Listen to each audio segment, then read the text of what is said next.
everybody, this is Redacted Gaming, and I'm going to take you guys through a quick tutorial on how to make your own detailed gaming video thumbnails. And just, this is also just general, very basic Photoshop, things you need to know. None of this should be out of your reach, and I'm going to name all the buttons and all what are they called? All the shortcuts prior to using them, so you'll know exactly what you need to do, and you should be able to take this, and you should be able to remember it, and get through what you need to properly make your own gaming thumbnails. So now, I've already got my images, but you don't have to get the same ones, of course. This is your own, and you should be able to apply just about the same stuff I do to your own thumbnails. So first off, I have mine on my desktop, so I'm going to bring it to the screen. This little kit I got here. This should work just fine for the purpose. Thumbnails are not very large, and you don't really look at them in detail, but this is a fine start for what we're doing. Now, your background, you usually don't want to change that. Your background, you want to keep the staple of your image. So what I'm going to do here, since I want to edit this same version here, right-click and click Duplicate Layer with left-click. I'm just going to name this Top Layer, because I'm not adding anything on top of this. I don't really want to name it Background Copy, though. It gets it mixed up. So top layer here is the same thing as background, but now we can hide the background by left-clicking on this eye next to the word background with the image on front of it. So now you have our little kid here. We're going to go ahead and we're going to add some text. Now this is for one of the games I played, so I'm going to include a quick, just make sure this is sized correctly, a quick quip about whatever my video is about. Now when it comes to the text you put inside of your thumbnail, the ratio is kept the same throughout Photoshop. So if you edit on a big picture, and the W is really big, it might be really small. Or since I edited on a very small image, my W is relatively sized now. But if I was on another image, it would be like, let's say this thing was 4 times as large, it would be this small. And so you kind of have to remember that and make sure to change your font and stuff when you're working over between your projects. So I'm going to put something in here like that. No, like that. Something real quick about my video. Okay, that looks fine. However, you're going to come to something that's pretty common when it comes to messing with photos and videos. Contrasting colors.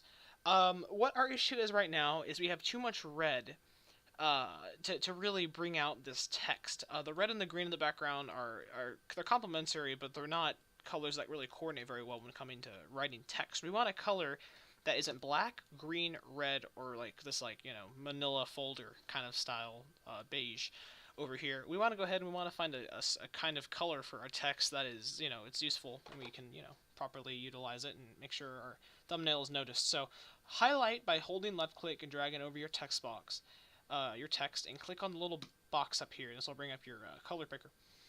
So let's see, blue could be a good choice, or purple. Let's see how purple looks. Purple looks good, but purple kind of blends in with the beige a bit, so let's go ahead and move down to blue. Blue's nice and, okay, that's good, but it's a little too dark. Let's see if we can make it a little bit brighter. That's coming out right there. It looks pretty good. But, you want a good base is yellow.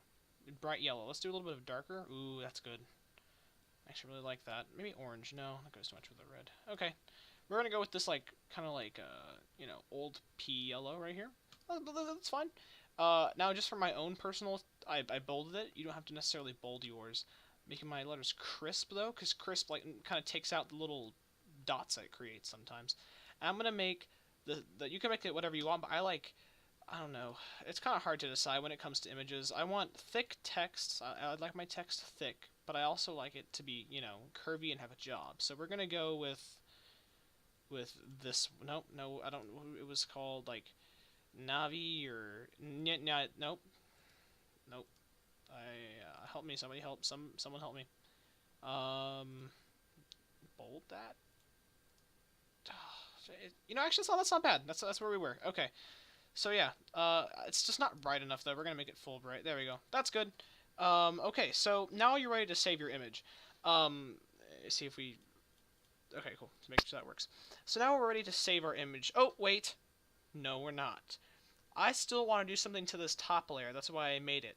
Let's say you want to edit this little image right here, and since the text is naturally on a different layer, I'm going to go ahead and edit it.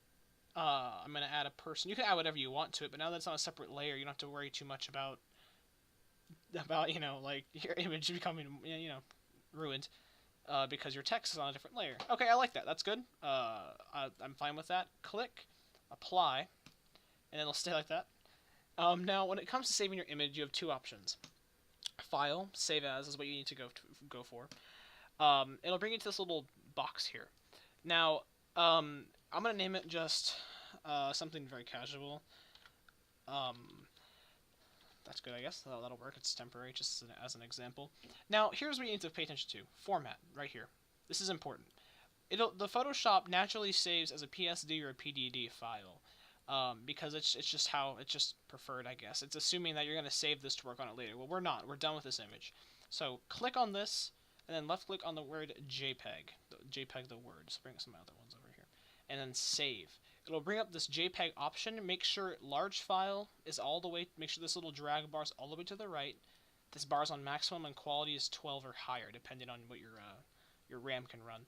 And I'm going to name this matte. Just keep matte as none unless you tend to put it as like a background picture or something. Okay. That is very good. Just go this way, I guess. Here we go. Okay, so this is our channel. You want to go to your channel. And at the very top, there'll be this bar called Video Manager. Now, the video I want to put it on is this one. Not really, but this is an example. Edit. You want to change the image, and you want to click the image that you want. It'll take a second, it'll load, and then it will show that it's here. You click Save Changes. It'll take a second. Okay, it says your changes are being saved, all changes are saved. Now, here's the issue though. You go back to your channel, right? You go back to your YouTube channel, and it won't be there immediately. It takes about 2 minutes to half an hour because it's just how the game works. Not how the game works, how YouTube works. And it takes some. Oh look, see, it's live for me now. It's totally random.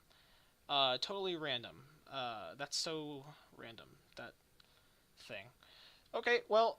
Thank you all so much for watching. This was Redacted Gaming, and this is how to make your gaming thumbnails.